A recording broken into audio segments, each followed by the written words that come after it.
વિશ્વ તમાકુ નિષેધ દિવસે પરિવર્તન ફાઉન્ડેશનના પ્રમુખ શ્રી મયુર ગોહિલે મીડિયા સાથે કરી વાત. સ્ટોરી રિપોર્ટ બાય દર્શન મહેતા, ભુજ. જય શ્રી કૃષ્ણ.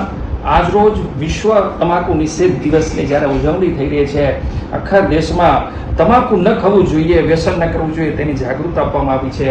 5000 વર્ષ પહેલા કૃષ્ણ ભગવાન પણ અધ્યાય 17 શ્લોક નંબર 9 કહી ગયા છે કે આ પ્રકારનું જે સેવન કરી રહ્યા છે એ રાજસિક પ્રવૃત્તિના વ્યક્તિઓ કહેવામાં આવે છે.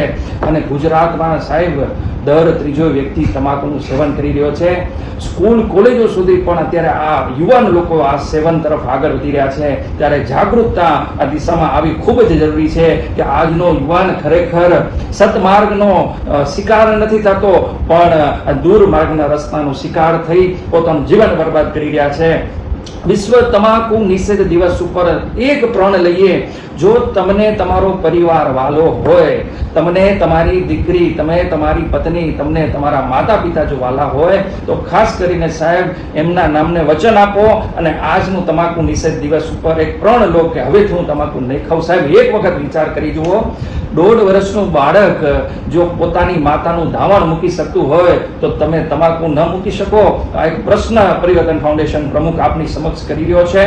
તો જરૂરથી આ દિશા ઉપર વિચાર કરજો. અને હું એમ કહું છું કે 10 લાખની ગાડી લેશો કે લાખ રૂપિયાની સ્કૂટી લેશો ને તો પેટ્રોલમાં કચરો ના આવે ને એની તમે ધ્યાન રાખશો અને સારું પેટ્રોલ ભરાવશો તો કરોડો રૂપિયાનું આ માનવ દેહ આ ભગવાન ને તમે આપ્યો છે અને આનામાં શું નાખવું એ જો આપણને સમજ ન પડતી હોય તો માનવ દેહ ઉપર સાહેબ ધિક્કાર છે. આપણે જીવવાનો કોઈ અધિકાર નથી. તો ખાસ કરીને શરીરની અંદર શું નાખવું, પરિવારની ચિંતા કરી એક વખત પ્રણ લઈએ અને તમાકુ ન ખાવાનો આજ રોજ ડિસિઝન લઈએ.